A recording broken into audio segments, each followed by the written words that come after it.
I'm 30 years old, and I've been with my wife for almost 11 years. And after successfully working with over 150 men, I'm going to show you exactly that if I were to rebuild my relationship from the ground up, I'm going to give you my exact step-by-step framework, the whole playbook. I'm unveiling the whole curtain in this video. This is going to be a very, very long video because I'm essentially giving you the keys to the kingdom that helped me go from a relationship that was rotting and barely holding on by a thread to a place where we're now thriving. We're building our dream together. We're building our life together, and we're just really co-creating something beautiful. And I want to share that framework with you. I want to share the 5 pillars in this entire training because let's be honest, if you're here, if you're watching this video, it's most likely because maybe things aren't going that great. Or you've been on this roller coaster of things are going well and then things aren't going well and then things are going well. And believe me, I've been there. So to give you guys a little bit of a backstory about who I am, how I ended up here. My name is Ian, and I'm a trauma-informed coach, and I've been facilitating in the men's workspace for many, many years. And rebuilding my relationship was one of the hardest things that I've ever had to do in my entire life. It was just years of trying to do the right thing, trying to be more stoic, trying to be more attuned, trying to communicate better. And it was just a lot of trying, but it didn't matter what I did. It just ended up in the same arguments over and over and over again. And it really wasn't until I learned this one secret, which I'm going to share with you, which is going to be the foundation of everything that we're going to go through. I've got my notes here, so if you see me looking down, I just want to let this camera roll, right? This is a raw course. We're going to go through it bit by bit. So if you're here, it's because you want to learn how to rebuild your relationship from the ground up. Okay, so what I'm going to do is I'm going to give you guys an overview of the 5 main pillars that I'm going to be teaching you in this video that's going to take your relationship to the point where you're just like bulletproof. Okay, so I'm going to take you through an overview of each pillar, and then we're going to spend the next number of hours together going through each thing one by one, and I'm going to give you all the tools, all the frameworks, all the stories that you need to be successful so that you can build a relationship so strong that you can fire that couples therapist that you guys have been working with. Cool? All right. So the 5 pillars that we're going to be working with. All right. Pillar number 1 is nervous system regulation. We're going to learn how to stay grounded in conflict rather than being reactive, right? We're going to understand what are your stress triggers? What is your nervous system pattern doing? Is it in a state of fight or flight? Is it calm? How do we calm it? How do we build emotional resilience? How do we build emotional intelligence? Okay. So we're leading from a place of clear thinking, calm, regulated nervous system, rather than that patterned nervous system reaction, the pattern triggered response. We want to learn how to work with that. So then that's not becoming the main way that we communicate in our relationships. Pillar number 2 is we're going to learn how to master the art of repair, right? This is a process where we master how do we clean up pain. This could be current conflict. This could also be past conflict. How do we clear resentments from the field? So they're all the conversations, the things, the hurts that haven't been said. How do we facilitate a framework so that way we can master the art of repair, master that element of communication? Right, this is about taking responsibility for your actions. This is about giving your partner the opportunity for them to express how they're feeling. This is about rebuilding trust. This is about establishing that we're in this together as a team. And we want to learn how to communicate in a way that softens, right, rather than escalates things up. Pillar number 3, needs and boundaries. I'm going to start to teach you. Pillar number 3 is needs and boundaries. We're going to start to learn, and I'm going to teach you how to identify what are your needs. Nervous system, sexual needs, physical needs, intimacy needs, connection needs. What are all the needs that you need in your life? We're going to dive into how do you figure out what those are? How do you communicate them? Because at the end of the day, your needs are your responsibility. So we're going to learn how do we get our needs met? How do we communicate what we actually want? Right? And in that, we're actually going to talk about boundaries as well. How do we set boundaries? What are boundaries? How do we understand what we're a yes to and what we're a no to? And learn how to communicate those. Learn how to say no. Learn how to stop people pleasing. I'm a recovering people pleaser. So needs and boundaries, we're going to lock in on that in pillar 3. Pillar 4, we're going to craft a vision for the relationship. What is it that you actually want? What do you want your relationship to look like? What do you want it to feel like? What's the shared vision together? Like, what are you guys building towards? Is it a specific type of lifestyle on the coast? Is it a cabin in the Adirondacks in the middle of the mountains? Like, what is it that you guys want? Do you want to be working a lot? Do you not want to be working a lot? Do you want kids? Do you not want kids? Like, all of these conversations around how do you build a shared vision for the relationship? Because if you don't know what you're building towards, how are you going to get there? Right? We just end up swimming around in arguments and resentments and all these things that are not very productive. So we need to understand, like, what is the aligned path forward, and how do we get there together so we can both serve love powerfully, be connected as a couple, and ultimately, try to avoid the destiny of divorce, which so many people fall into because they just don't have a shared vision of their relationship. Pillar 5, we're going to dive into understanding mental and emotional labor. We're going to learn how do these dynamics play out in relationships, what tends to be frustrating for men, what tends to be frustrating for women, and we're going to learn how do we reestablish dynamics so that way that both people are contributing. It's, fair, right? It's never always going to be 50-50, but how are we learning to recognize the invisible emotional, mental, and physical labor that our partners might be doing that we're not recognizing it? And then how do we show up as an equal teammate? Right? Not just men as a provider or a problem solver, but how do we actually build the daily habit of fairness and establishing trust and communication and making sure that, you're both feeling heard. So those are the 5 pillars that we're going to dive into in this training. And I guarantee you that if you follow exactly what I'm saying and you utilize the resources and you take notes, it would be impossible for your relationship not to improve. It would be impossible. And I say that with confidence because I've experienced it in my own life. I've seen it work in the men that I coach and the men's groups that I facilitate, the programs that I run, the clients that I coach with. This shit ain't rocket science. These are practical skills that were never taught to us by our parents. And we're going to dive into it today.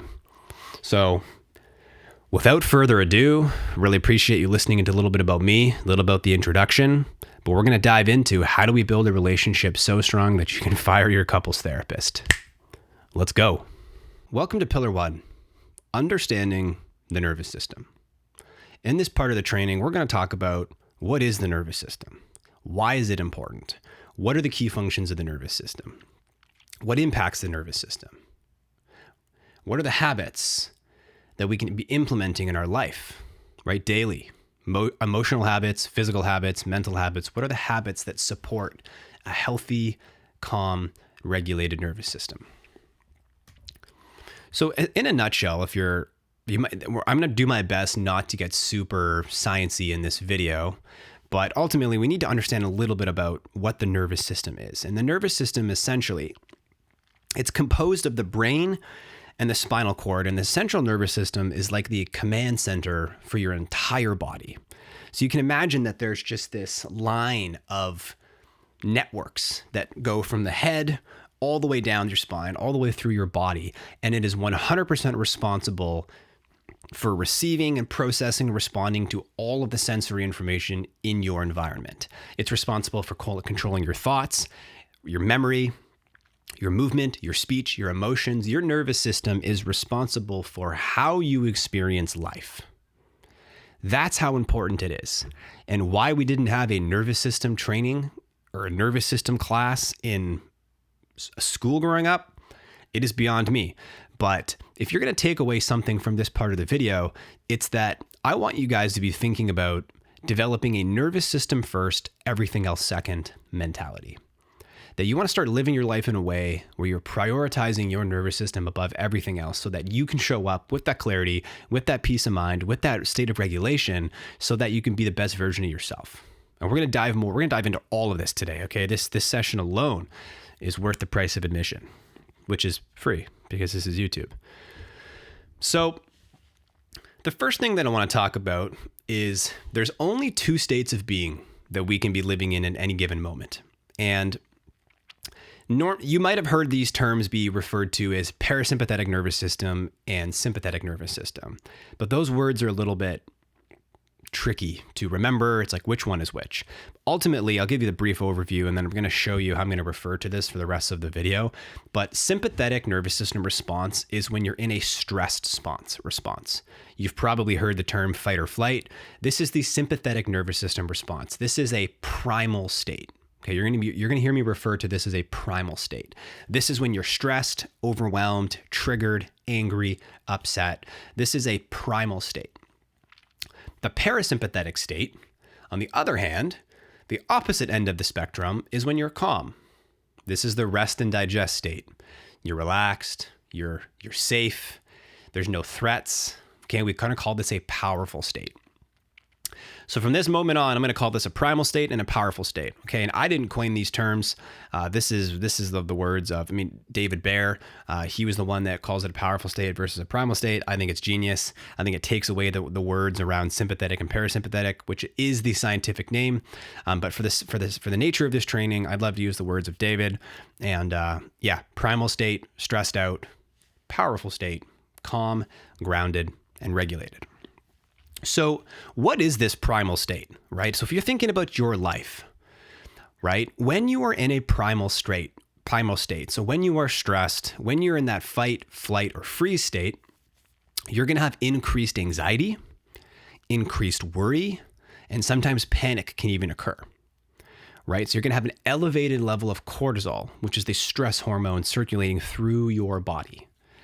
And the best way I can describe it is that when you're feeling like your heart's racing, you have that tight feeling in your chest, that's the feeling of anxiety. That's the feeling of stress. And when you're in this state, we have weaker immune systems. We have decreased sexual function. We have less emotional control. We're more likely to get triggered. We're more likely to get caught up in addictive behaviors. We might gain weight. We might lose weight. Sleep quality goes down. I don't know if you guys have ever experienced when you're so tired, you're so stressed out, you're really anxious, and all you need is sleep, but you can't sleep because your body is in such a state of fight or flight. It's so stressed out that it just can't quite relax. It can't quite let go. Right. And if we're living in this state, a primal state, and if, as I mention these things to you, if you're noticing that most of your life is living in this state, then that's a really good thing to be paying attention to. And throughout this part of the pillar, throughout this pillar, we're going to talk about how do we actually work with the nervous system to get out of the primal state into the powerful state. I just wanted to mention that if you're in a primal state, that these are the negative consequences that is having on your health and your well-being, and that's affecting how you're going to show up in your relationship. And this is all going to make sense, okay? Why are we diving into all of this? Well, it's all going to make sense as we move through. When you can regulate your nervous system and take care of your nervous system, you're going to be able to show up with a lot more clarity in your relationship. So when you're in a powerful state, you're going to be calm and have clear thinking. You're going to feel grounded. You're going to feel present. You're going to feel relaxed. It's that feeling of safety. It's that feeling of ease. Life's good. You can exhale and take a breath and your body feels really relaxed. This is when you might be more likely to be in close connection with other people. You can let people in, you can be more vulnerable, creative thinking tends to emerge. And just feeling stable. The other thing that happens as well is when we're in this powerful, calm state, our body language tends to mirror that. So if we're kind of closed and tense and anxious and elevated heart rate, your shoulders are up in your neck. But when you're in a powerful state and you're calm and you're regulated, your body language tends to mirror your internal state. Okay? So ultimately, why is this so important? Why do we want to know whether we're in a primal state versus a powerful state? Why is it that we want to understand the potential downside to being in one state versus the other? Well, ultimately, the goal here is you want to create a better understanding of how you're operating in the world. Like what's actually happening inside of you. It's really about starting to pay attention to the physical signs of the body and what feedback you're getting from your environment. And when you do this, you're going to ultimately gain a greater control over your entire system. You can regulate your emotions down into a powerful state rather than reacting from a triggered, stressed out, overwhelmed, burnt out state. This is going to allow you to improve your relationship big time. You ever notice that the fights always seem to happen when you're just in your lowest capacity state? When you're the most tired, you're the most stressed, it's 10:30 at night, you have no emotional control, that is when you're going to say the things that you wish you didn't say. So we want to work to make sure that we're taking care of our nervous system. Or we're going to dive more into how do we do that. Okay, so before we dive into that though, I want to talk about like what actually impacts the nervous system. Well, stress and anxiety, so the level of stress you have in your life. How much are you doing? Are you busy? Is there a lot of demands at work? That's going to have a huge impact on your nervous system. Trauma, also going to have a huge impact on how your nervous system is reacting and responding to the world. Okay, and we're not going to be diving deep into trauma in this video, but you know, if you're aware that there's some trauma in your life, that's going to impact how your nervous system responds to the environment. Childhood patterns. So how were we taught? How were we raised? What did we like? How did our parents model stress management? Were we safe in our parents' presence growing up as children? Was it a very chaotic environment? Right? Chances are, if we grew up in a chaotic environment, we will create a chaotic environment in our adulthood. So really this is a good journaling exercise as to like, where am I at? Who am I? What is my nervous system like on a daily basis? When do I typically get triggered? All of those are really good questions that you want to be asking yourself. And then ultimately, what are your habits? Mental, emotional, physical habits, right? If you're drinking 25 cups of coffee a day and sleeping 3 hours a night, and eating McDonald's, that is putting an enormous amount of stress on your body, which is going to impact your nervous system, which will then what? Impact your relationship. And we're trying to avoid that. We're trying to avoid negatively impacting the relationship. Okay? I'm going to take a quick sip of water.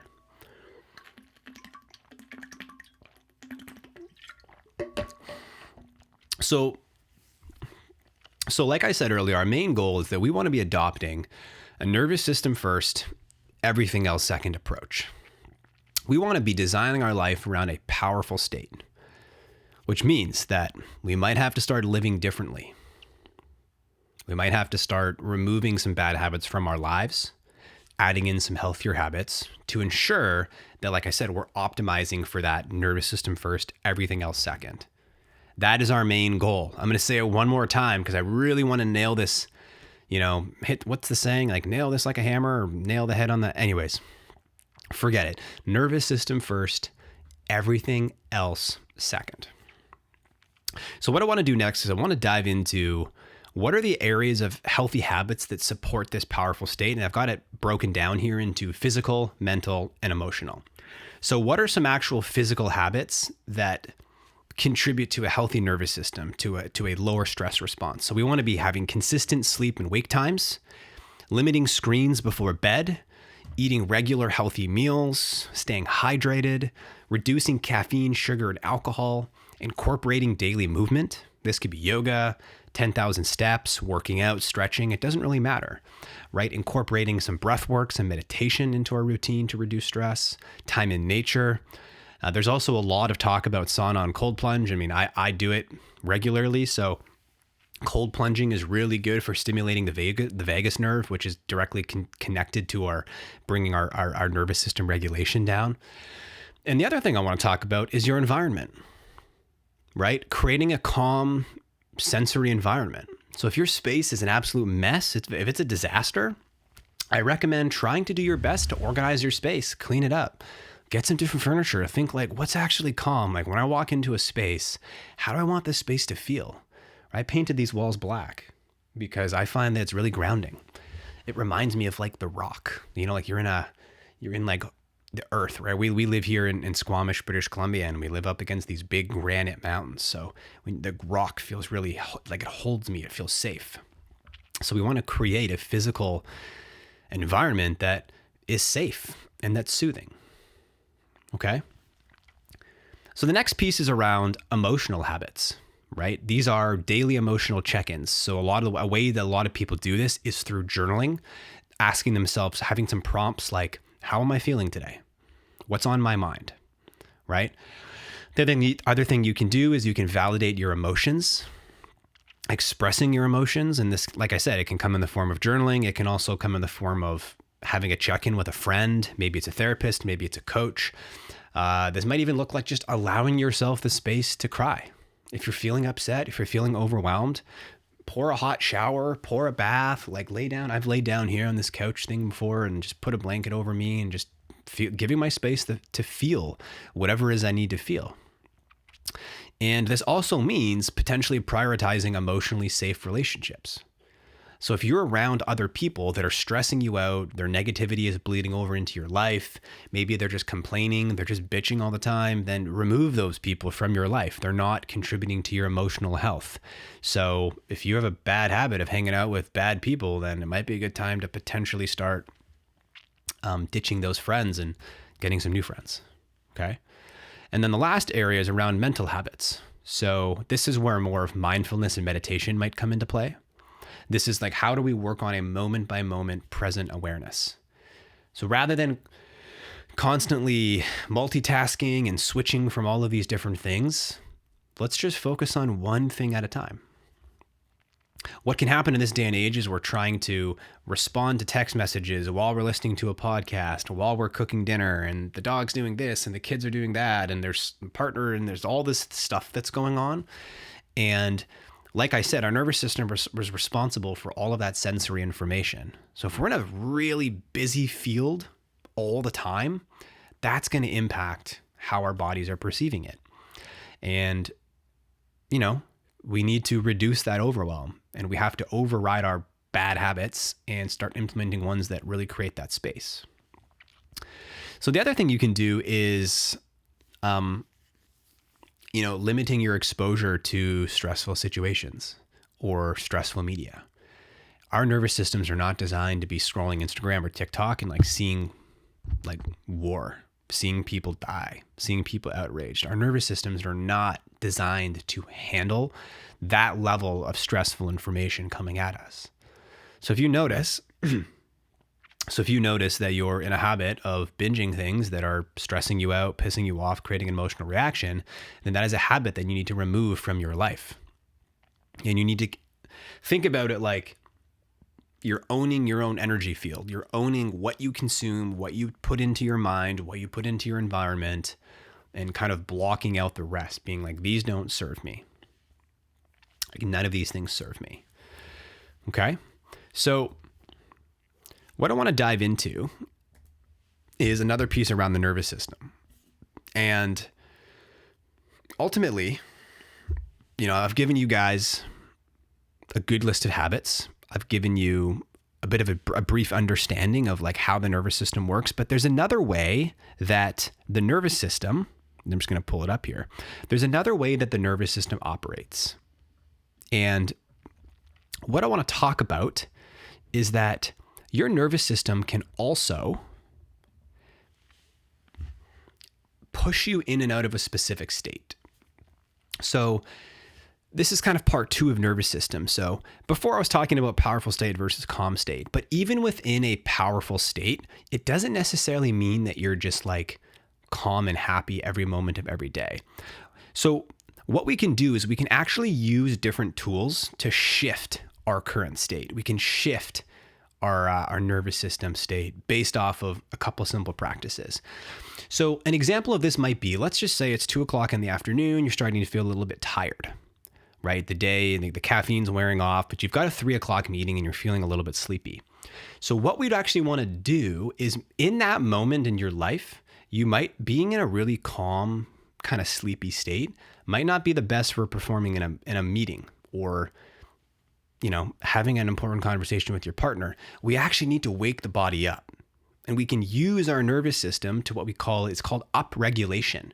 So things like jumping jacks, cardio, high intensity breath work, cold water. And I'm going to go into these, things that lift our energy up. Okay. If you're feeling kind of sleepy, 3 to 4 minutes of really intense breath work of throwing your arms around, and your whole body is going to be more awake. Your whole body is going to be more alert. So what I want you to get doing too is start tracking your current state moment by moment in your life. Do I need upregulation, right? So intense breath work, sprinting, high intensity workouts, caffeine, cold water, or do you need down regulation? Things like yoga, things like meditation, slow walks in nature, deep belly breathing, things getting under a weighted blanket.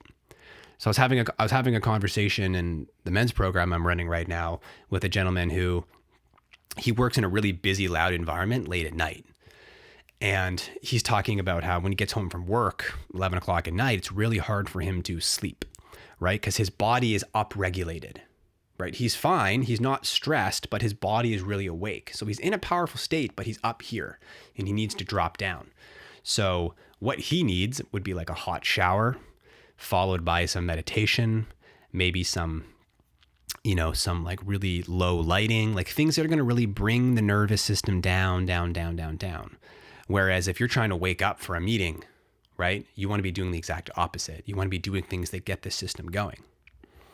So what I want to do is I'm actually going to walk you through a really quick example of this to show you the difference between how two completely different style breathwork patterns can completely shift your entire state up or down. So then you can start implementing this in your life. So what I'm going to have you do is I'm going to take you through a quick breath practice. So you want to make sure that you're seated upright, like I'm sitting right here. You want to make sure that your spine is free. And we're going to be doing a Kundalini yoga breath practice where you're going to inhale and you're going to throw your arms to the ceiling and you're going to exhale through the nose. You're going to pull your elbows down. Okay. And you want to have your, these kind of, you want to have these fingers. Okay. So it's going to be a powerful inhale through the nose, powerful exhale through the nose. Okay, so what I'm going to do is I'm going to start doing this with you. And we're just going to do a 30-second blast, okay? So starting here, inhale up.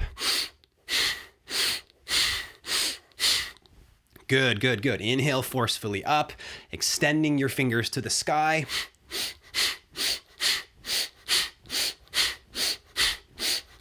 And if you're driving, please don't do this. If you're somewhere that it's not safe, please pause the video and come back to it. But inhale, exhale.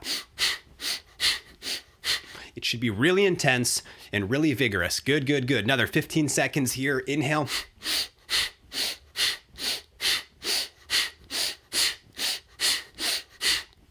Good, good, good. And in 3, 2, 1, inhale, hold the breath. Extend the fingertips to the ceiling, press down through the hips, ground your energy down, grow tall through the spine. And exhale. Lower your hands down. And instantly notice, okay, I've even worked up a quick sweat, right? 35 seconds of that. My shoulders are fired up. I feel more alert. I feel more awake. So instantly track your state. How do you feel? Right? Ready to take on the day? Great. So to contrast that, I'm going to have you guys close your eyes. And just take a deep inhale through the nose. Exhale very slowly.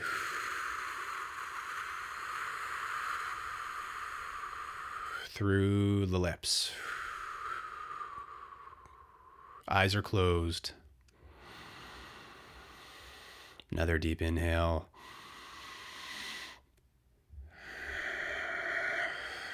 And imagine you're just softening all the muscles in the front of your body. Like allow your body to get really heavy with every exhale.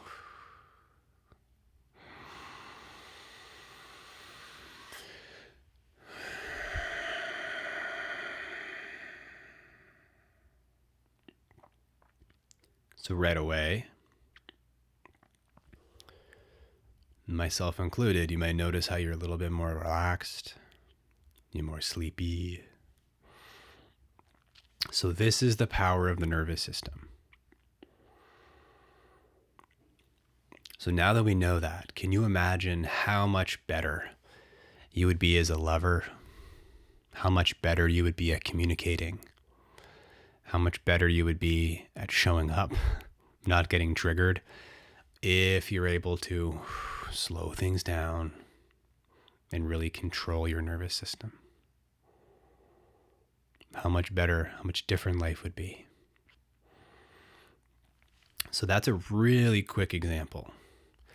So what I want you guys to be taking away from this nervous system section of this video is that when you can learn to really take care of your nervous system, your relationship will change.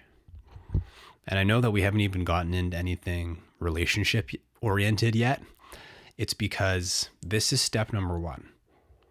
If you don't take the steps to regulate and master your nervous system, and this takes time, this takes a lot of work. This is less about a thing to master, I guess. It's more about a way of living. If you can start living in a way where you're taking care of your nervous system first, everything else second, then you're going to show up a lot more powerfully in the relationship. You're going to understand your triggers. You're going to understand how to calm yourself down, how to not react. And that's going to impact the rest of the 4 pillars that we're going to dive into today. But I promise you, if you don't, the rest of the 4 pillars don't matter unless you get this one part right. You have to get the nervous system part right, or else nothing else is going to stack on top of it. So if you have any questions about nervous system, then let me know in the comments down below. If you have any questions, be happy to respond to those. Hit me up on Instagram. But that is pillar 1. We need to nail the nervous system, optimizing towards living in a powerful state, because it is going to change everything. Welcome to pillar 2. I'm very excited about this pillar, particularly today, because this is the most sought after reason for why clients come to me. This workshop had almost 25 people last time I ran it that signed up. There's a freebie, which I'll link down in the description around. There's actually a 5-step framework. I'm going to be walking you through and teaching you that framework in this section of the video, but I have a full document, a Google Doc that I'll link down there. So after you watch this video, after you learn about the art of repair, that's going to be the document that you're going to want to follow step by step. It's going to give you all the tools that we're going to dive into today. So what's on the agenda for pillar 2, learning the art of repair? We need to understand what is repair, why it's important, and then you need to understand the step-by-step framework that you can actually practice with your partner. And what's cool about repair and mastering this style of communication is that, like any other skill set, the more that you do it, the better you get.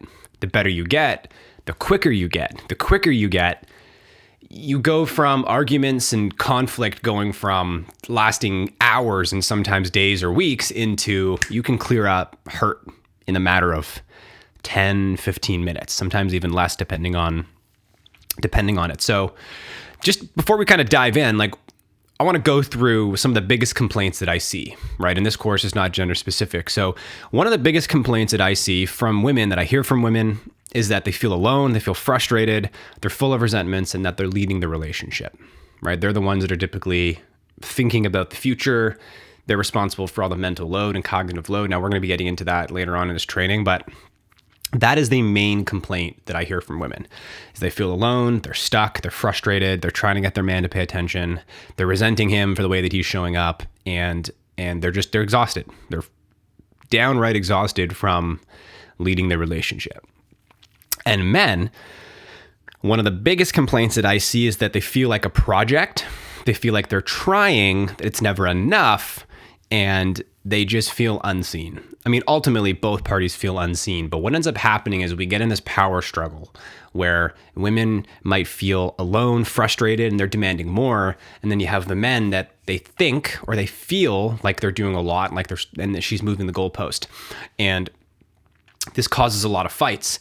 Now, we're not going to get too deep into how to prevent this dynamic. This section of the training is more about how do we come back and repair after some sort of a rupture, after some sort of a disconnection, argument, and or it could be repairing a past hurt. Like you could have had a fight a year ago that you guys have never really addressed or never really talked about. So this is a framework that is applicable to something that happened 5 minutes ago. Can also be something that happened 5 years ago. So this is, in my opinion, the most important skill of relating is can you master the art of repair, keep the relationship going. So how do we clear this tension and how do we come back to love? So to understand what repair is, and obviously I'm just reminding, I'm looking down at my notes here, repair is the process that couples use to come back together after some sort of an argument, after some sort of a misunderstanding, could be a conflict, like I was saying earlier. And repair is not about naming who's right. This isn't like, hey, babe, you were right, I was wrong. This isn't about naming like, oh, you caused more damage or I caused more damage. Repair is about restoring trust. It's about deepening our connection. It's about feeling like we're a team and we're rebuilding that safety, and we're turning that pain and disconnection, coming back to love and coming back into connection. And just like I was saying before, every couple fights, right? Like every couple fights, but the healthiest couples, the one that lasts the longest. Okay, like I've been with my wife almost 11 years now. The ones that last the longest know how to repair. You're gonna fight. The goal should never be to not fight. It's just not realistic. You're gonna get stressed. You're gonna have conflict, kids, family, world, like stress, money, finances. All of those things are gonna come up. So when you can learn how to master this skill, it's very important. Okay. So why does repair matter? Well, when repair doesn't happen, we lose trust in the relationship. Trust erodes.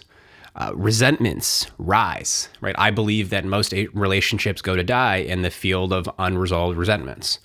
Okay, emotional intimacy collapses. Sex becomes harder to access, harder to get into it. One person might become more hypervigilant. One person might withdraw. One person might be walking around on eggshells, or they're constantly just trying to get bids for attention through conflict, right? And these small issues turn into an identity problem within the relationship, and they become attacks on each other. So the second that you get upset at the other person or vice versa, it's like, I'm so tired of being attacked, or I'm so tired of these arguments, and you're instantly reactive.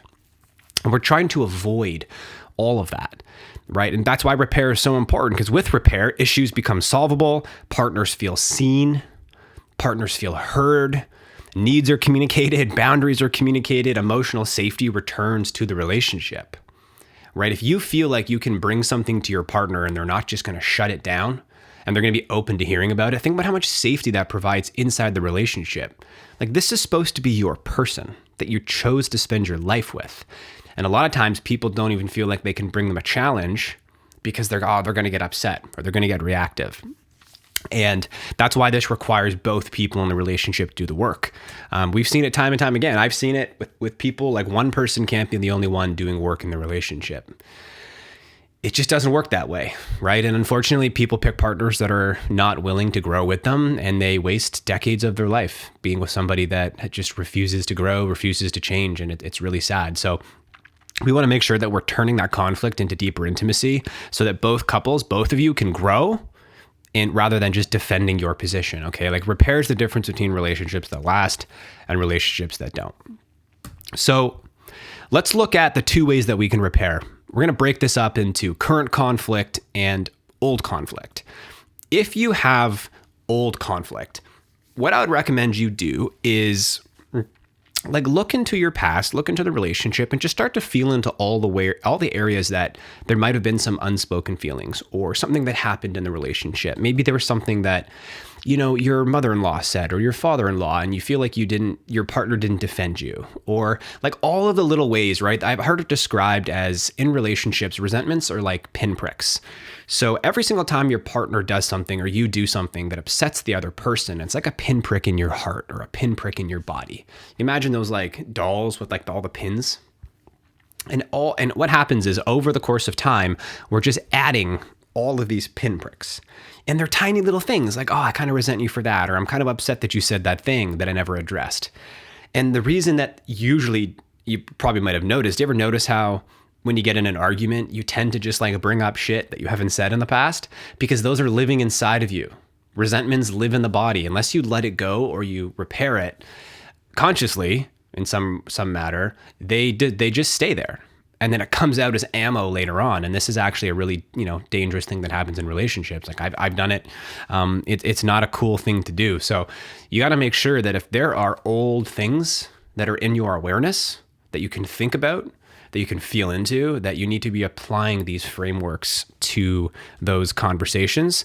And I'm going to teach you exactly how to do that. So this framework works anytime one or both partners feel misunderstood. Maybe you're hurt, you feel dismissed. Like I said, you had an argument that didn't resolve cleanly, you're shut down, got reactive, withdrew. It doesn't really matter, but if there's lingering tension long after the conversation, the argument happened, you need to do some repair. And one thing that I want to nail here is that you never do repair in the heat of a fight. That is not the time to do repair.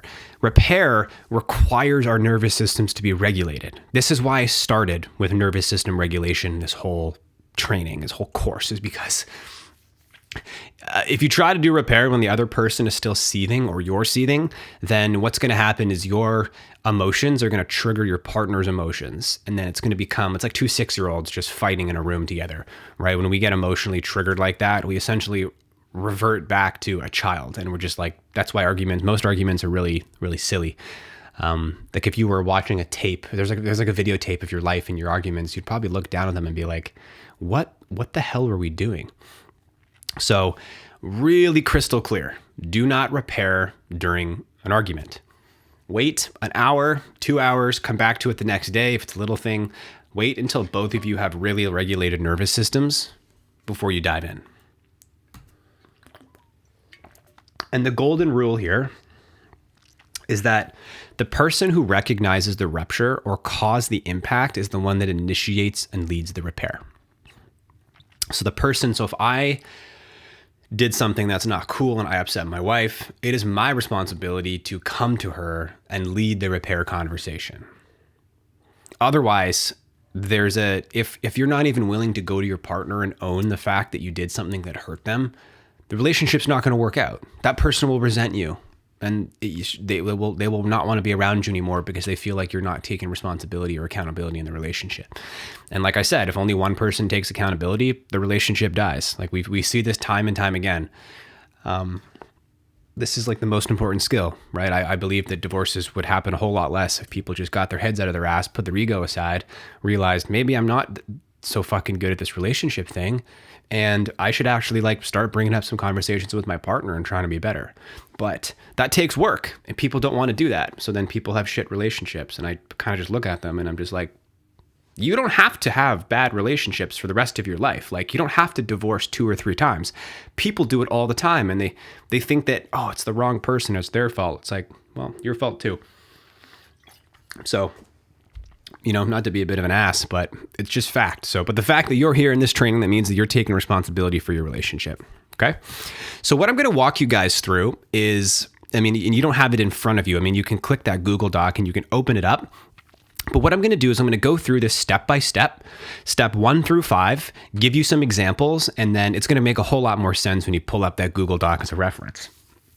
But step number 1 is you always want to get consent and consent for capacity from your partner, right? So you need to approach them and say, hey, do you have capacity to repair right now? If the answer is no, then you need to schedule a time to do that repair. But repair requires presence. It requires nervous system regulation. And otherwise, it's just a performance-based apology, which nobody wants.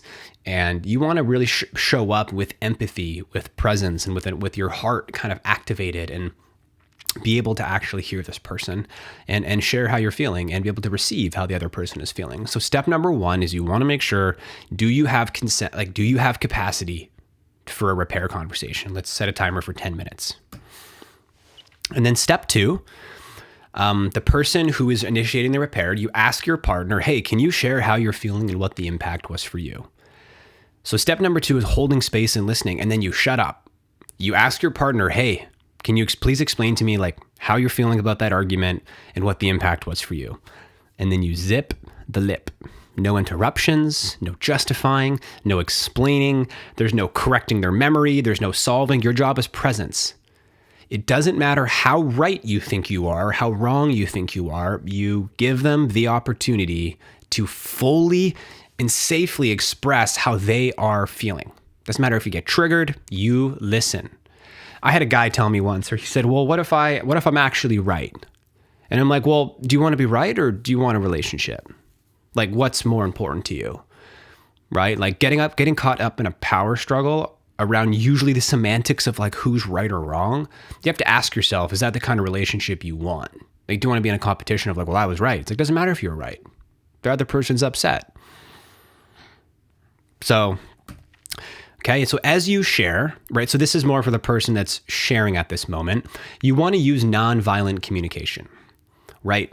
And the framework that we want to use, if you pull up that Google Doc, is when you, I think, I feel, I wanted to, right? So it's I.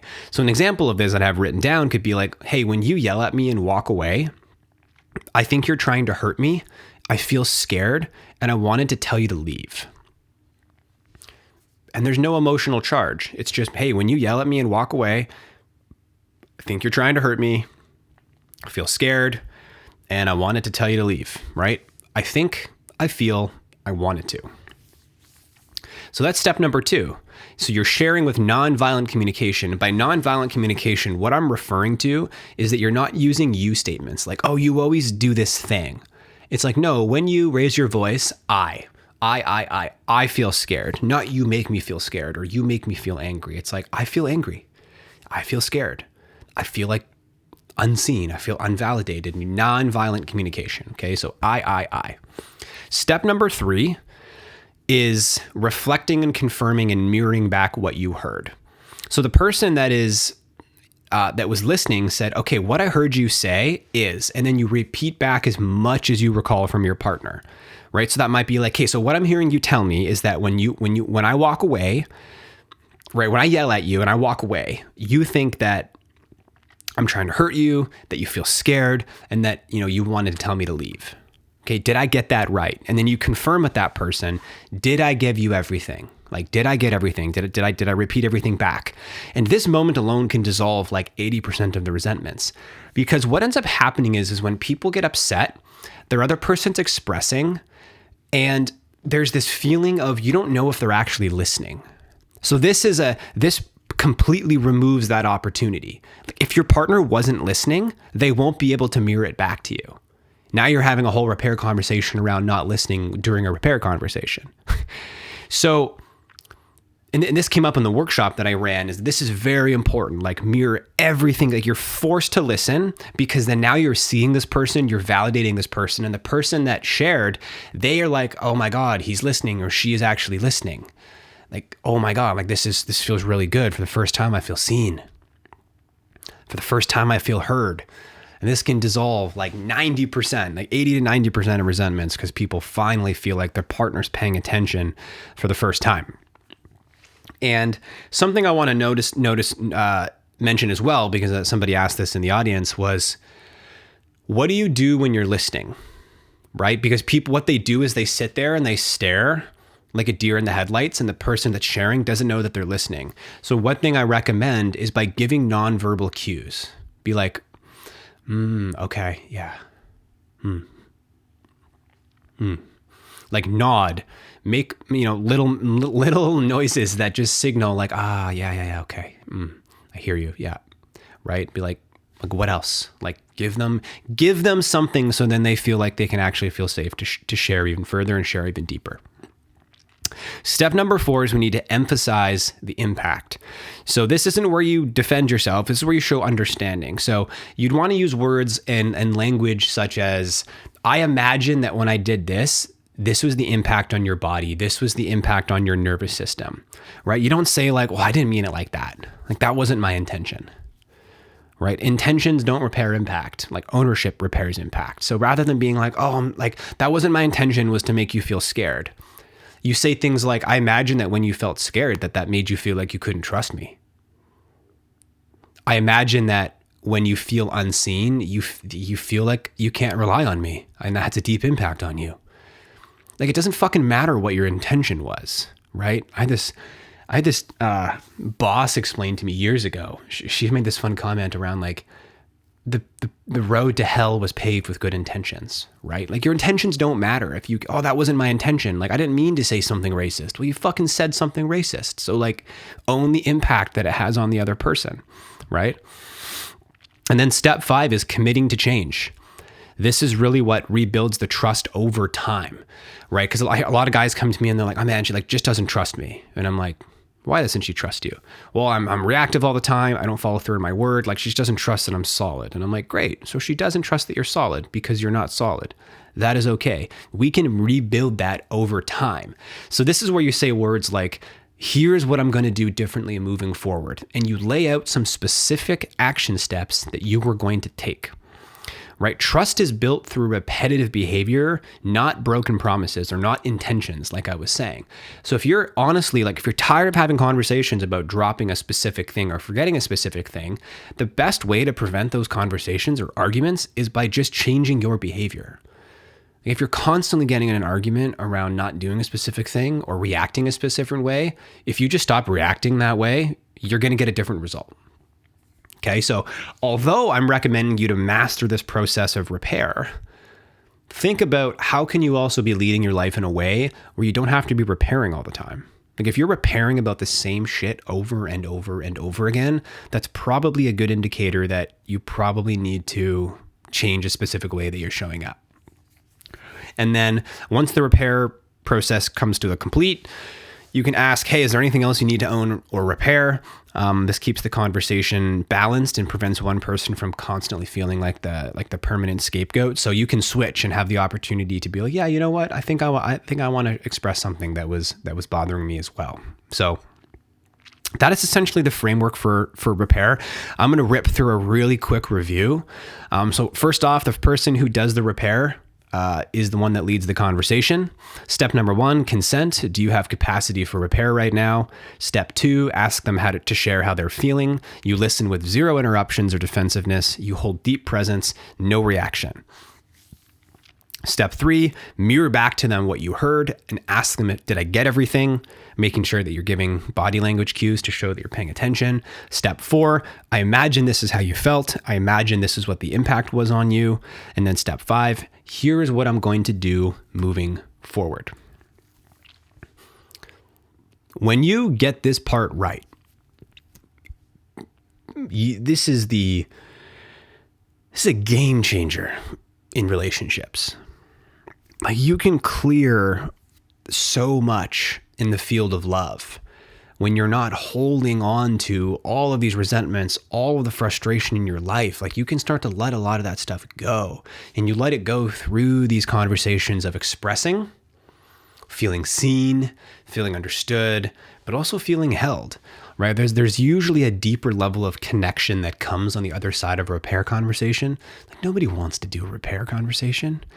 Nobody's like, oh, yay, I get to repair some shit that I did when I acted like an asshole. Nobody wants to do that. But this is honestly one of the most important skills that you can learn. And the best part is that this doesn't even just apply to intimate relationships. Like you piss somebody off in the workplace, you do something, you can repair it, right? With family, with your kids. So this is a really valuable skill to be able to own, and you get to lead that. You get to be the one that decides that. So like I said, I do have a Google Doc. I've linked it in the description. So use that, print it out, put it next to you, follow it on a computer or an iPad or phone or whatever, but use that as the step-by-step process. And yeah, let me know how that goes for you. This is like my favorite part of the whole training. So yeah, if you've made it this far, let's keep this train rolling. We're going to be diving into pillar 3, which is all around needs and boundaries. I mean, this whole thing is really cool. So we're going to dive into pillar 3 next. So if you're staying with us, then I'm just going to take a quick sip of water and we will dive right into pillar 3, needs and boundaries. Welcome back to pillar 3, needs and boundaries. I've got my iced latte cooking right now, and I mean it's decaf because it's in the afternoon, but I'm really excited to dive into needs and boundaries because, I would say that most of the population is walking around unclear on what their personal needs are. They're unclear on their relationship needs, and we tend to be people pleasers naturally, just due to issues with how our parents, didn't look after us in a way. Like we grew up in this people pleasing type of environment where we want to please. And we're really scared that we're going to lose love if we set boundaries, if we own our needs. So we're going to be diving into all of that in this section. Needs, boundaries, people pleasing. How do we break those patterns of people pleasing and really, really own what it is that we want? So let's start with needs. In order to understand, we can't set boundaries if we don't really, we can't set boundaries if we're not fully clear on our values and our needs and what we actually want. And I want to break up the needs into a couple different areas. So you have nervous system needs. Maybe these are more personal. You have nervous system needs. You have relationship needs. You have sexual needs. And within those, it's really important to write those down: nervous system, relationship, and sexual needs. And I remember the first time going through this process of, what do I actually need? Because there's a big difference between what we want, what we think we should need, and what we actually need. But a good example of this would be, let's use the morning routine for an example, right? People are everybody needs to have a morning routine dialed. You need to do your cold plunge, your cold shower, your meditation, your breath work, all that stuff, right? But it's well, is that what I need to feel calm, regulated, and clear in the morning?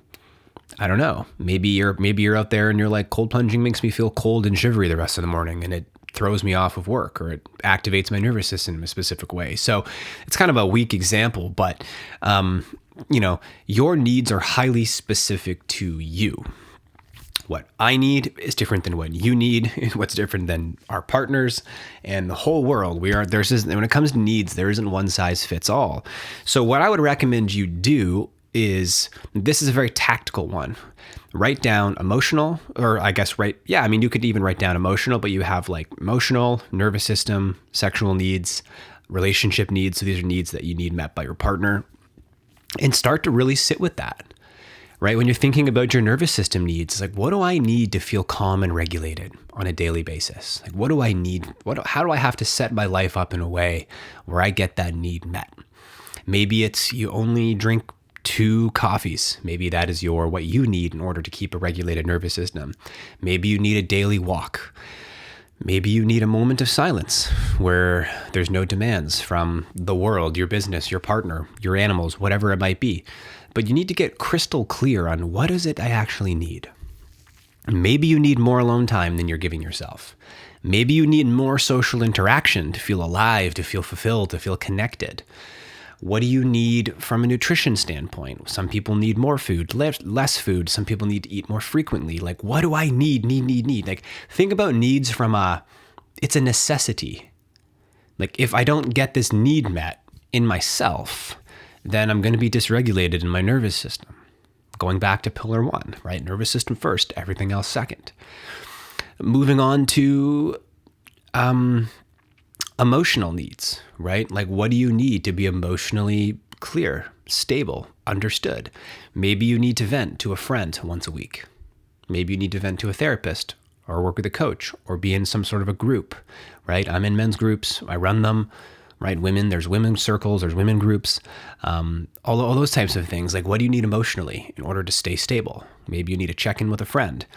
Maybe you need a massage. Maybe you need to run a specific amount of times per week. But these aren't wants. These aren't desires. These are I need this. This is a nervous system need. This is a baseline emotional need. If I don't do this, then I'm not going to be setting myself up for success. Right? So then you get sexual needs. What are your sexual needs? Maybe it's frequency. Maybe it's a certain type of sex. Maybe it's a certain type of intimacy that you require. Maybe it's once a week and we need to have some sort of a date night that leads to that type of intimacy. Maybe it's the opposite. Maybe you just need the open invitation and then see where it goes. Maybe you need there to be no pressure. Maybe you need to have fucking wild sex. Everybody's nervous system is different. Everybody has different needs in this realm. So it's important to understand potentially what are your needs, and then you get to identify whether or not these are being met in the relationship. But it's also not just with your partner, within yourself, right? What's your own relationship to your own sexual body, to your own, personal practice, for lack of a better word. So these are all under the exploration of needs, right? We've got sexual, emotional, what did I say? Nervous system, and sexual, emotional, nervous system, relationship. Right. I was what? Wait a second. Yeah, we're in the relationship section. Why are we? So anyways, what I recommend you do is write those 4 pieces down on a journal and start to go through and figure out, make some notes, make some lists. And I remember the first time doing this, I just stared at the screen, or I stared at the notepad, and I was just man, I don't know what I need from my partner. Like I was like, respect. Yeah, absolutely. Like you need respect, or I need respect. But I started exploring that, and I noticed that like physical touch, or like some sort of like hands on the shoulders, or she'd rub her hand in my chest, like that really calmed me down. That regulated my nervous system. And I didn't know until I started trying things out, right? The reason that, you can have a pretty dialed fitness and health and nervous system routine and still be tired and still be fatigued is because when you treat your needs like a checklist, you're just checking off things that somebody else told you should do, where like needs are the things that actually work for you. One of my mentors, he found out that one of the ways that he really found, like he really relaxes at the end of the day, is he rubs like a pure almond oil all over his feet and in between his toes. And he has this beautiful practice at the end of the day where he just like massages his own feet. And it's a really soothing thing for him. He gets in bed and he feels really calm, really grounded, and he has a really good night's sleep. That's not on the list of biohacking your way to a calm nervous system. But he went down an exploration, right? I went down an exploration. You just start trying shit out. It's kind of the whole fuck around and find out, right? Like start to figure out maybe a hot bath works for you. Maybe laying on the floor in silence. Maybe you need to go hang out with friends, like go get some fresh air, like whatever it is. Like there is no framework to needs, but the whole point is that it's highly individualized and your needs are your responsibility. This is a big one that we all miss, right? We don't really put in a lot of effort and then we expect our needs to get met, either like by the world, by our partners. And what ends up happening is like, if you haven't communicated a need to a partner, like let's just say you know what a need is and you haven't communicated it, that's not their fault that they're not meeting that. Right? Like we need to get to, if there's something that we need met, we have to ask for it. We have to create it, but we can't we can expect our partners to meet them. But at first, when you're just learning what it is, you need to like actually communicate and say, hey, like I need you to, do this thing, or I need this from you once a week, or I need daily connection with you, or when we have sex, I need this to happen. Like it doesn't really matter. You just need to figure out what it is that you need in all of these different buckets. So then you can start asking for them.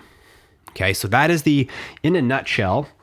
I can't really get too much deeper into needs. Like this is a personal exploration for you. And I guess one question that might be arising in your brain is like, well, what happens if our partners can't meet that? Well, it becomes a different conversation, right? Obviously, you can't expect that they're going to get met like 100% of the time. But that's where the conversations need to happen, right? Repair conversations need to happen. Nervous systems need to be regulated so that you can be communicating in a way that is highly effective and highly productive, rather than just like, you don't meet my fucking needs, right? Like both people are just bitching and complaining about the other person. It's like, no, you got to own it and you got to ask for it, and make it crystal clear that, hey, in order for us to be successful, like this is what I need. Okay. Delicious. I don't edit these videos, by the way, so we're keeping this raw. And if you don't like it, well, you know where to close the tab. All right. Boundaries. Oof.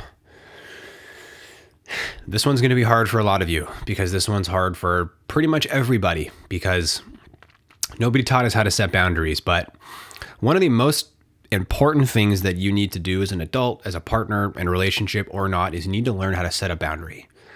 And in order to learn how to set a boundary, you need to know what your boundaries are.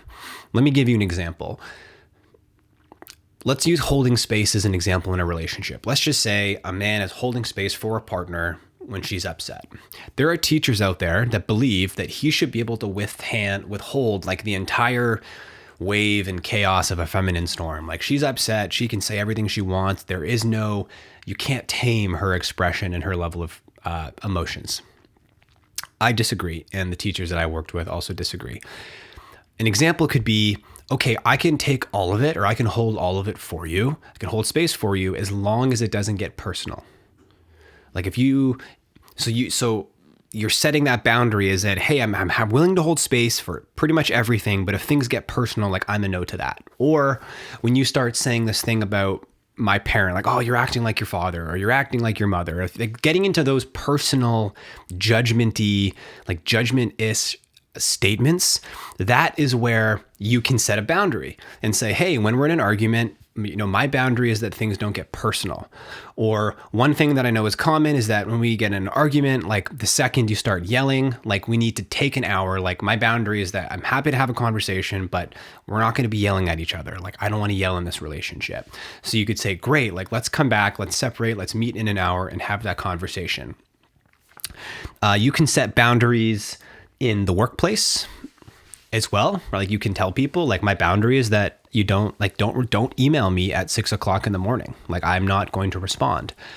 And I mean, and in regards to, more in the work realm, like it's one of those things too, where like your boundaries are your own.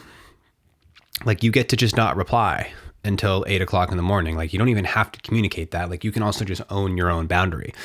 But boundaries are really hard, especially when you're looking into family dynamics. Now, I know we're not really working in that realm of family. We're talking about boundaries in a more of an intimate relationship setting. But it's really, really crystal clear that in order to set a boundary, like you have to know what the boundary is that you're setting. So again, this is a journaling practice, like writing down, like when you're in an argument, like what are you a yes to? What are you a no to? In relationships, like maybe your partner wants to spend 7 days a week with you for 3 hours a day. And you're like, I can't do that. Like I'm a no to that. Like that doesn't work for me. But this is really hard because when the fear is that if we set a boundary, if we say no, right?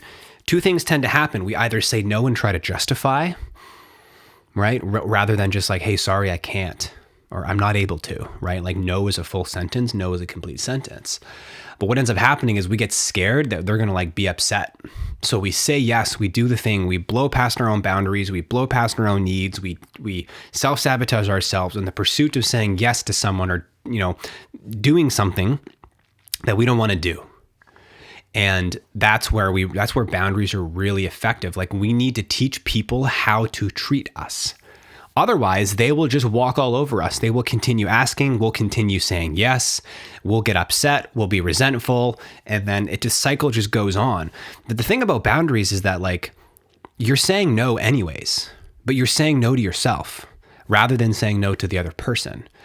And people pleasing is vicious because it's actually a form of manipulation. Like when you really identify the fact that like I'm only saying yes because I don't want to lose love is a way that you're trying to control reality through fear. And you're not actually doing it because you want to do it. You're doing it because you don't want to lose love. You don't want to disappoint. You don't want to upset that other person. But the other person thinks you're doing it because you want to or because you're into that. So the best thing to do is to just like stand firm and like if someone's like, hey, my partner's like, hey, do you want to go on this hike or do you want to do this thing? Just be like, no, I'm sorry. Like I'm feeling really tired. I'm going to stay here and lay down and watch a show. And your partner might get upset and that's okay. Like they'll get over it, but like you don't have to just say yes all the time because you're scared that, they're going to get upset with you. You have to be okay. Like part of setting boundaries and part of ditching the people pleaser is that you're going to piss somebody off sometimes. You're going to disappoint. But you have to remember that them getting upset at you setting a boundary is their shit, their work, not yours. Right? We have to be able to learn how to say no. And the more we learn to say no, the less scary it feels, right? We're like, oh my God, I set a boundary and I didn't die. They don't hate me. And you start to build that proof and experience of like, oh, I'm setting boundaries and things are going okay. And people respect them, right? Or they try to respect them. And it's actually really admirable when you're like, hey, I'm a no to this. That person's like, wow, like, yeah, you're really clear on who you are and what you want and what you're a yes to and what you're a no to. So, a really good practice that you could do is pull out a blank piece of paper and write down three columns, like hell yes, hell no, and then like a middle column. And you write down, these are all the things I'm a hell yes to in my life. These are all the things I'm a hell no to in my life. And then there's a middle category where you're like not really sure. And it's like, what would have to happen to move that into a hell yes? And this is just a general practice, not just for relationship stuff, but just life. Client work tends to be just business owner. This tends to be an easy example on the tip of my tongue, but maybe it's like, oh, I don't want to do, let's use video production as an example. I don't want to work with this type of client anymore, right? Or I'm a maybe to working with real estate agents, or I'm a maybe to working with a specific type of niche. Okay, great. What would take it to a hell yes?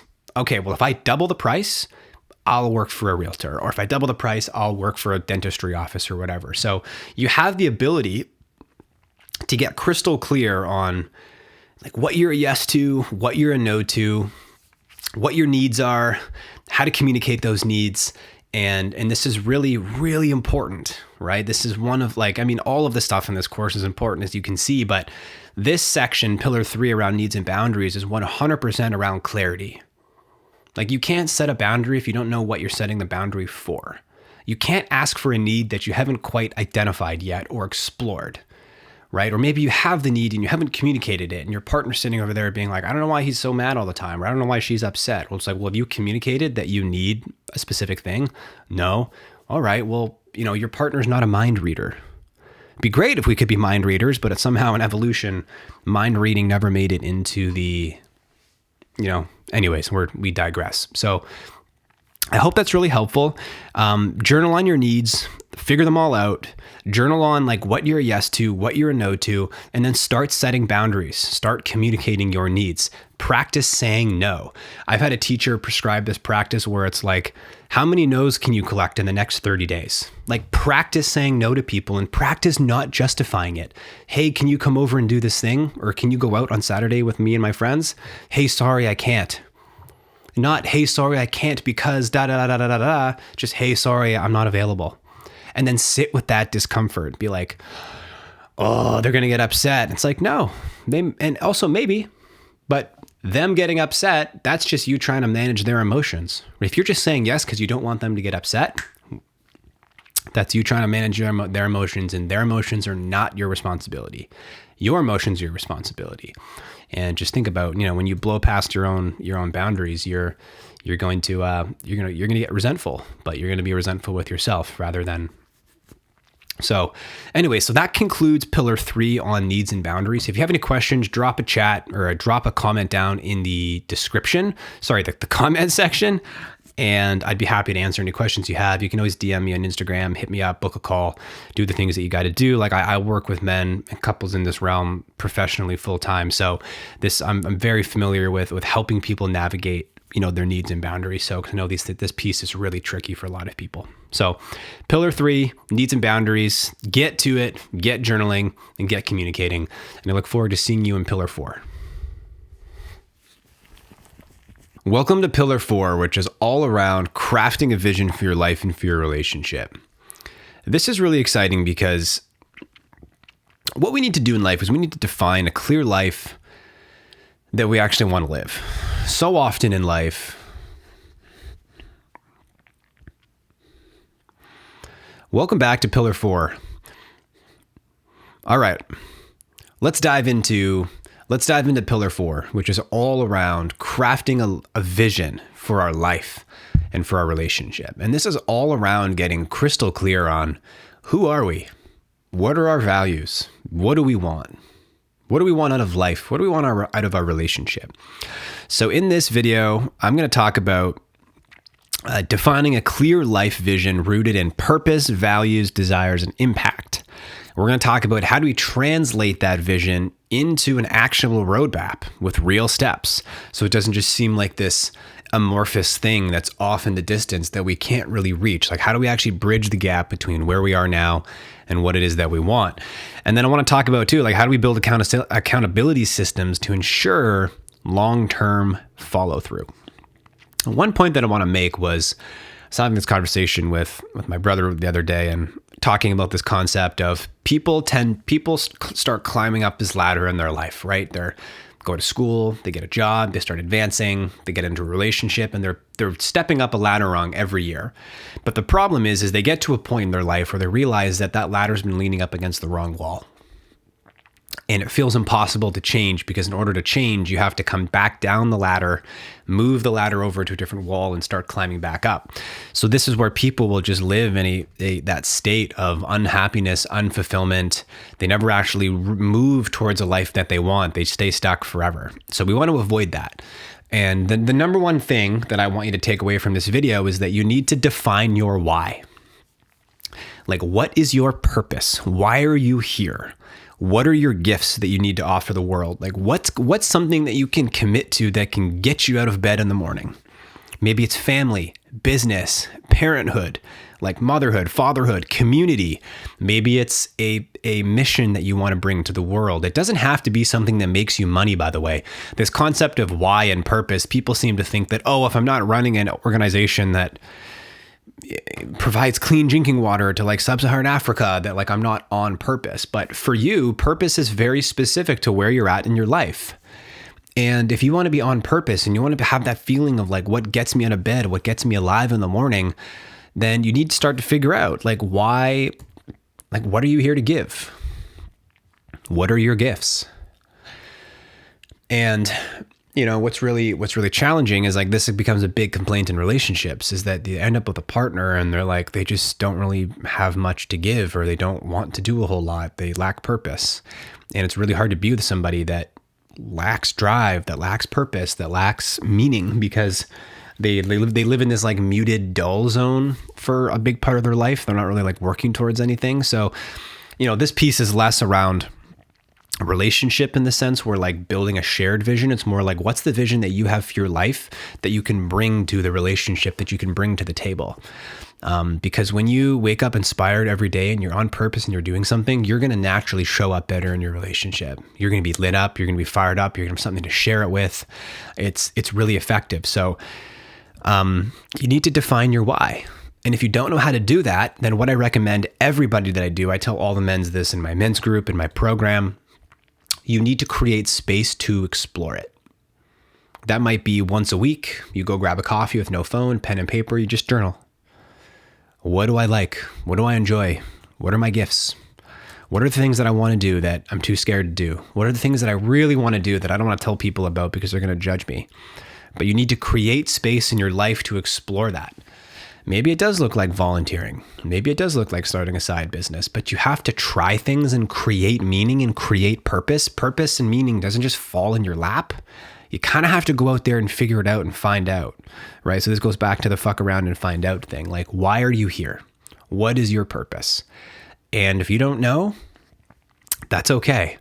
But you need to figure it out. You need to create space in your life and like figure it out like your life depends on it, because that's going to be the thing that gets you out of bed in the morning, which is really powerful. Next, we want to talk about values. How do you define your values, right? What are the principles that guide you in determining what is important and how you act?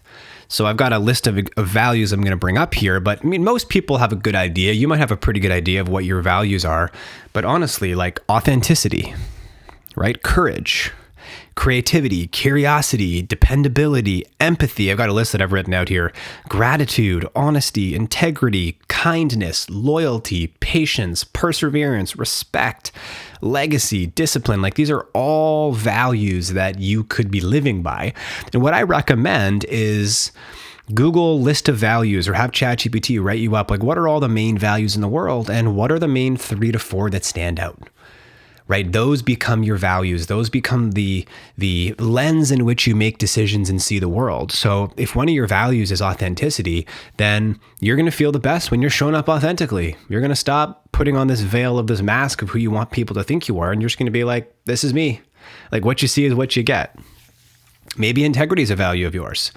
Right? So you need to determine, like, you start to make decisions through the lens of like, is this going to be, am I going to be in integrity here or out of integrity? And you want to make sure that you're doing the right thing.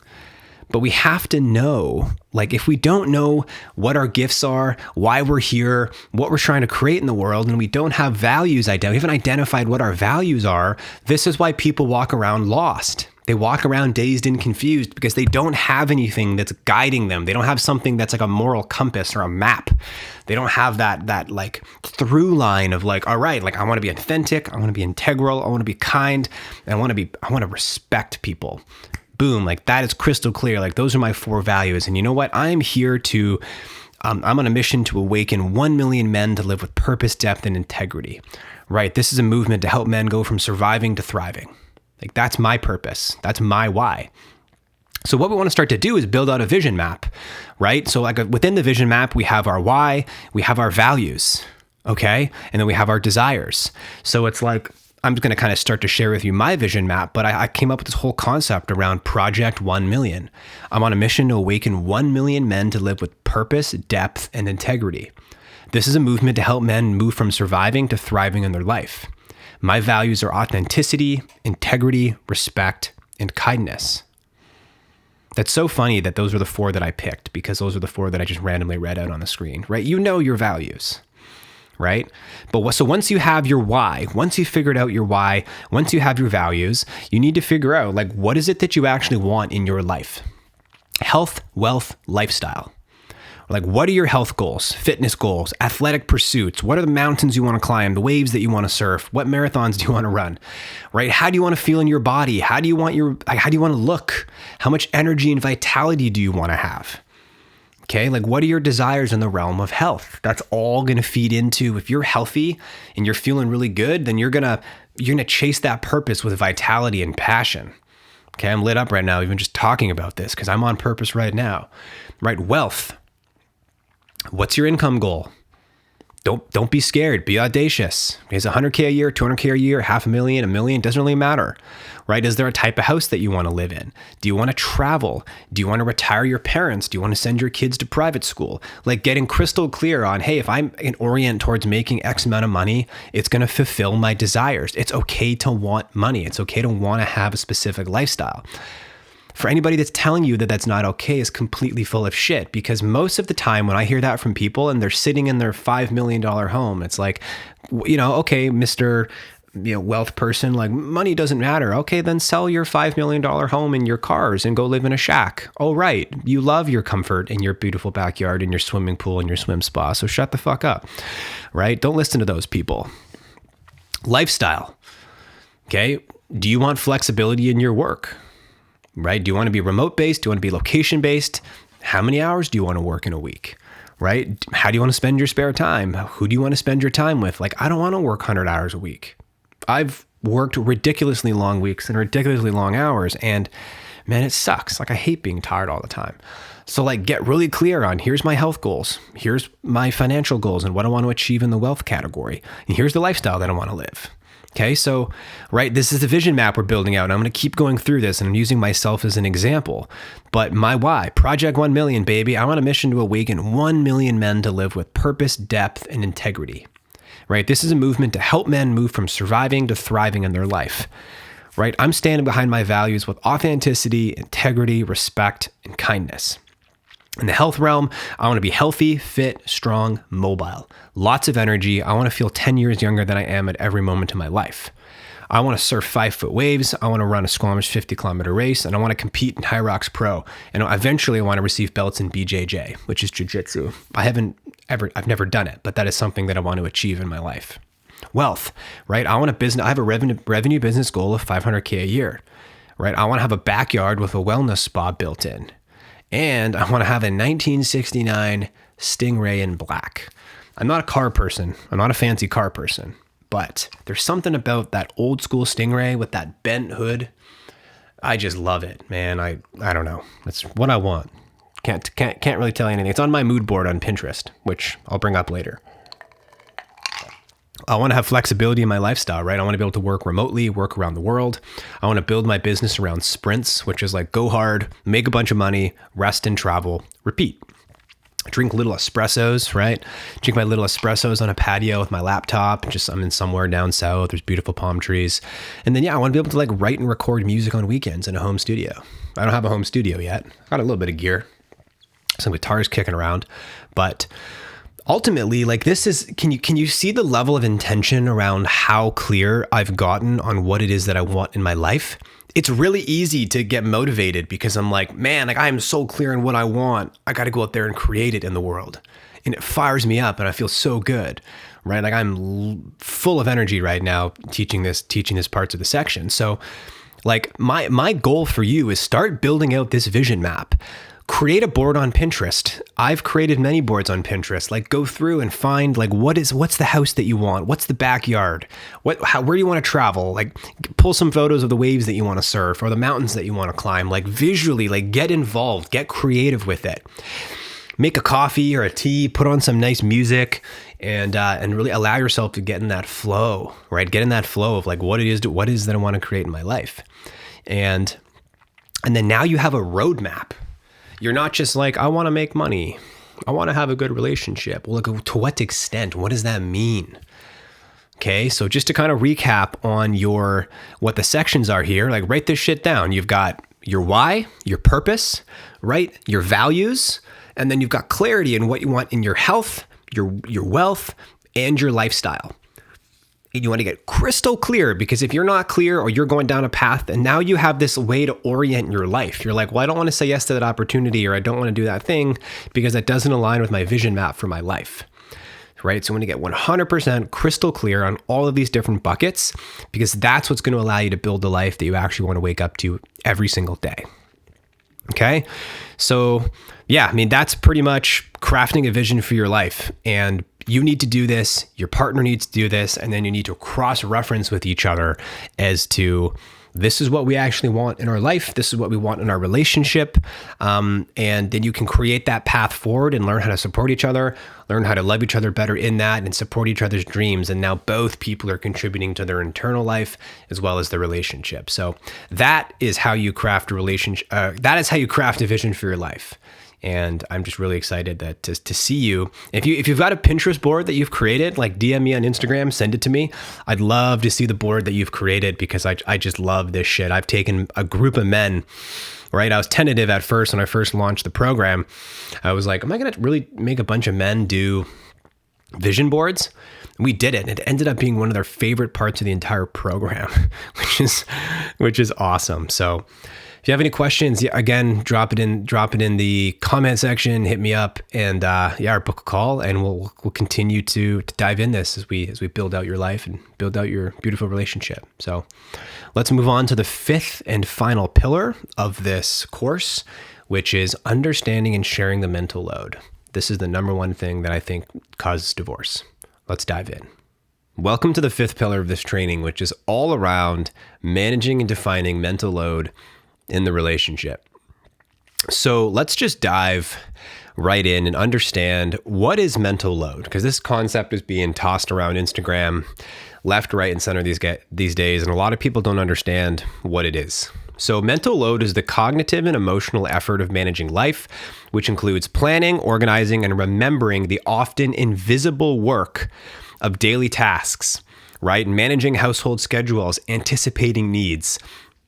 The way that I've heard women describe mental load is that it's like the 1,000 tabs that are always open in her brain. It's that the dog needs to go to the vet, and the groceries need to be done, and there's a spill on the carpet that needs to be cleaned, and my husband has an appointment, and I've got work, and laundry needs to be done, and the soap is out of that bathroom, I got to replace that. And it's these constant tasks that are going and going and going and going. And a lot of the times these things fall on women. And what I want to do is I want to really get into, how do we create a dynamic in our relationships that is a lot more balanced, that is a lot more fair? Because on average, studies have now shown that on average, women work 90 hours a week between their job and being the household manager of the home, whereas men on average work about 50 hours a week between the two. So there's a huge discrepancy between how much work overall are people doing in their work and the home. And right now, women are working way more. So the goal is to become more of a team, to become more equitable. And it's like both parties are contributing to this invisible labor as well as the actual physical labor. So we're going to dive into that. So take a quick sip of my coffee. One thing I want to note is that this might be a highly sensitive topic for you, because this is something that causes a lot of issues in relationships. I actually believe that the mental load, this mental, emotional, physical labor conversation, is what leads ultimately to divorce. Men often complain in relationships that their partner doesn't have the energy for sex. She's tired. But if you actually were to look at this conversation, it's because the 1,000 tabs that are open in her brain, it's the million things that are going on. She's exhausted. She's tired. She doesn't have a lot of energy left, a lot of vitality left for intimacy. So it would make a lot of sense that would be happening. So one of the best ways is to let's get your partner less exhausted and actually start having these conversations and start building these systems to get these things figured out. So when we look at a task, I want to get you guys to understand that every task has three phases. There's the conception, there's the planning, and there's the execution. And this part took me forever to understand, but guys, men, we're really good at the executing, right? Just, hey babe, tell me what to do and I'll do it. But the problem is that we're not really recognizing that the conception, the planning is an enormous amount of cognitive load. It's an enormous amount of thinking. So let's look at dinner. Let's take dinner for an example. The execution would be, hey babe, I can cook dinner tonight. But the conception is at 11 o'clock in the morning thinking, hey, I want to make sure we cook a nice meal tonight that's rich of protein and vegetables, but we don't have anything in the fridge. Okay, well then, okay, great. You've concepted the fact that we need to go to the grocery store to cook dinner. So now here comes the planning piece. Who's the person that's going to be deciding what meal are we cooking tonight? Okay, great. Now, looking at the ingredients, do we have all the ingredients? Going down to the kitchen in the cupboard and seeing, do we have all the ingredients? Yes, no. Okay, now I have to make a list of the ingredients we don't have. Okay, well, what else are we out of? Because breakfast is coming up in the morning. So as you can see, there's an enormous amount of logistics and planning that's happening in the background in order to get that meal on the table. You have planning, you have groceries, you have checking the ingredients, you have the cooking, the cleaning. Are there any allergies? Are there things your kids won't eat? Are there ingredients that are too spicy? How spicy? Okay, my husband doesn't like super spicy, so I have to dial that back, or my wife likes it really hot, so I have to pay attention. There's a million things. Okay, so even another example could be, because I'm a big fan of examples in practice. I have dog food written down, right? The conception would be noticing that the dog is out of food. That's step number one.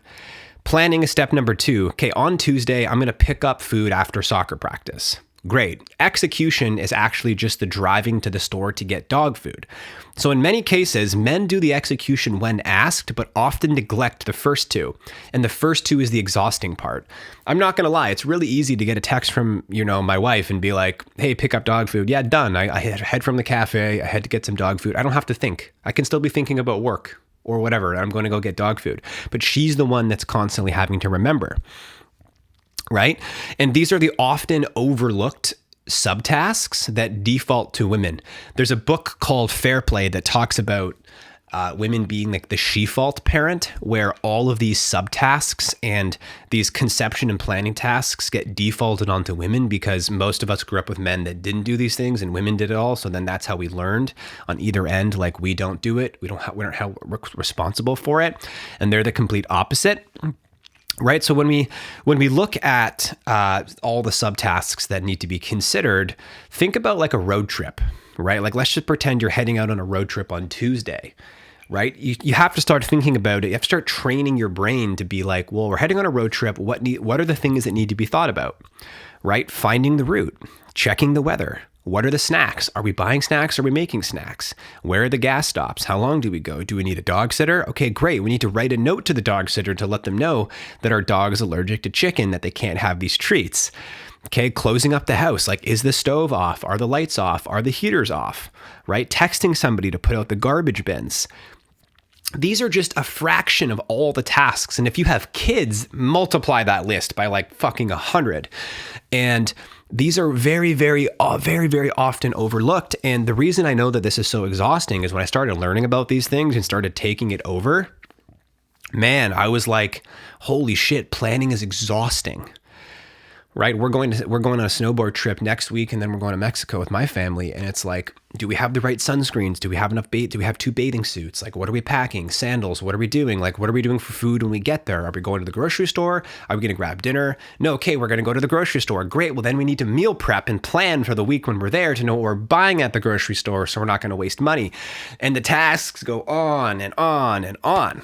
Okay, so I really want to nail that for you guys, that there are 3 components, every single task that you can think about: conception, planning, execution. So my recommendation would be, if you're a man and you're really good at executing, if you're going to own a task, you have to own all 3 parts of the task. So it doesn't mean you have to do the task, right? You could actually say to your wife, hey, I've picked 4 meals. I've already built the list. Are you able to swing by the grocery store on your way home? So she's actually executing doing the groceries, but you've already done the planning work. You've done the conception. You've built the meal plans. You're just giving her a list, and then she's going to go execute. Or you can go execute that as well. But just because you're, owning the task doesn't mean that you necessarily have to be the one that's executing on it. But generally speaking, that's the best way that this stuff works. Okay. So coffee. I love that I don't edit these videos. The next thing I want to dive into is around minimum standard of care. So I want you to pick like one task that you already own and write out the kind of like, what's the good enough bar for this week in as clear detail as you can. Some examples that I've got written down here are like, let's look at laundry. The wash, an example minimum standard of care is that when the wash basket gets full, it gets washed and put away within 24 hours. Or in our case with garbages, for example, like once the garbage reaches the top of the bin, our accepted, agreed upon minimum standard of care is that the garbages go out. And the garbages are my task. So if I let those garbages get overflowing or get really stinky, then I'm not maintaining our minimum standard of care. So the whole point here is that like we need to communicate within all of these different tasks and agree on what is the bare minimum standard of care that we're both going to agree upon, right? Is it that the grass gets mowed before it reaches 4 inches? Maybe the litter box is scooped every other day and into a plastic trash bag and then brought straight out. So I recommend going through all of the things that are regarding cleaning and with your partner, with your wife, with your husband, whoever's watching this video, and really start to get into, like what's our minimum standard? When do we dust, right? Rather than just being like every Saturday, paying attention to what the minimum standard of care is. And one thing I want to notice here is that the goal isn't always to do 100% of everything. It's about being 100 in the relationship dynamic. So rather than being like, oh, I'm going to only do these 50, you're going to do these 50. It's like, okay, you generally have your zones in the house or the zones that you want to do. And then each of you own those things, because if you both divide everything, let's just say 50-50 for argument's sake. If you both divide all your stuff and you're both owning conception, planning, and execution, you shouldn't have to keep tabs on the other person. Like you just trust that they're doing theirs, you're doing yours. But what ends up happening is that when one person is not holding the standard of care, or they're not executing, or they're dropping the ball, the other person needs to take over, and that's where the imbalance happens. So it's really about like getting in the practice of noticing, doing more, doing without asking. For men, it's a lot of time, it's like avoiding this mother dynamic and figuring out how do we just get automatic with these things, automate tasks where needed, delegate tasks where needed.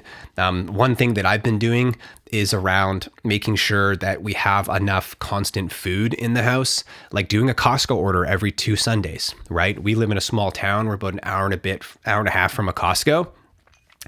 I find it a huge pain in the ass. It's a 4-hour trip, hour and a half down, hour in the store, hour and a half back. And that takes up an entire half day, and I'm tired. And then you got to lug all the groceries in. So I don't want to do that. Where I find for me to solve that, spending a couple extra bucks to have it delivered with Instacart has been huge, absolutely huge, having that brought to our home. Then I can at least make sure that I'm keeping up with our agreed minimum standard of making sure that we always have, fresh food in the house as much as possible. So, if you want a further resource on mental load, like I like to keep it bare simple, right? Understand that there's these 3 things, understand that there's minimum standards of care, and then it's just about like executing, right? If you want some tools for success, the book is called Fair Play. They actually have a deck of cards as well. It's the Fair Play Method by Eve Rodsky. It's like a pink and orange book, like a peach colored book. I'm seeing it over there. I'm seeing the box of cards, and check out that book on mental load. It is completely eye-opening. If you're a man and you want to read it, you're going to get a sense of all of the ways that you're potentially defaulting to her. And other tools for success, like calendar reminders, Google Tasks, using AI automation where possible. I use this tool called Saner.ai. It's basically Saner. Saner. It's basically like an AI personal assistant for ADHD that you can integrate with your calendar and your emails, and you can talk to it like with voice recognition. So you can be like, hey, can you set a reminder for Saturday to call the bank or whatever it is? And then it'll remind you, like it'll pop up on your phone that day. You can ask it to scrub your emails. Hey, what have I missed from communications from a landlord, or what am I not missing? You can say, hey, can you set a reminder 2 weeks before our trip to go through a packing list, and then it'll remind you in the 2-week date. So there's lots of tools that you can use. But then the other thing too is if you're like me and you do have ADHD, utilizing the 60-second rule is huge. Like if I can get it done in 60 seconds, just do it. You know what I mean? Like if it's like I've noticed that the garbage has to go down, if it takes a minute, just do it now, then it's done with, and then it never actually overflows. And then the last bit of advice I want to give you is around a relationship check-in. So I had a coach call it a boring meeting, but if you can meet once a week and just talk about these things, hey, here's what I did well, here's what I haven't done well, here's what I'm working on, here's what I have planned, like having some sort of a weekly relationship check-in. They're boring, they're not fun, but it keeps you guys in constant communication. And if there's any repair that needs to be done, like if you're not owning something or you are falling behind and you're out of integrity there, then you can have those conversations within the relationship check-in. But it also just keeps conversations open and keeps you guys in flow. It keeps the resentments down. It keeps the tension down. And I just find that, yeah, my wife and I have a relationship check-in every single week. It's been a really crucial part of our practice and our relationship dynamic together to maintain that teamwork. So yeah, that concludes pillar 5. I know it was a really quick one, but I don't want to get too nitty gritty. I want to give you guys the tactics that you can actually take away in your life that you're going to need. So yeah, I mean, that concludes this course. This is really all around, how to show up better in relationship. And most of my audience is men, but I try to film this course in a way that is relevant to everyone. And depending on what your strengths are and what your weaknesses are, you can take away the bits and pieces that you want. And yeah, one thing I will notice that if you do want deeper support in implementing a lot of these parts of the training, I do have private one-on-one coaching that I work on with men. It incorporates couple sections. It's a 4-month private coaching container to take men from a place of, they're holding on to the relationship, things aren't really going well, and we completely turn things around. With a variety of trauma-informed. I'm a trained trauma-informed coach, and I've been working with men in the realm of men's work and relationships over the last number of years, and I've served over 150 men between my men's groups, my programs, and my one-on-one clients. So this is a deep passion of mine, and it is my career. This is my life. This is my world. This is my mission, is to serve 1 million men and stepping into their true potential. So if you want to explore working with me one-on-one and diving deeper, then you can click the link down there in the description. We can hop on a call and we can see if private coaching is right for you. I hope you enjoyed this very long video. Hope you enjoyed this training. And I really look forward to hopefully working with you and seeing you guys improve your relationships. Cheers.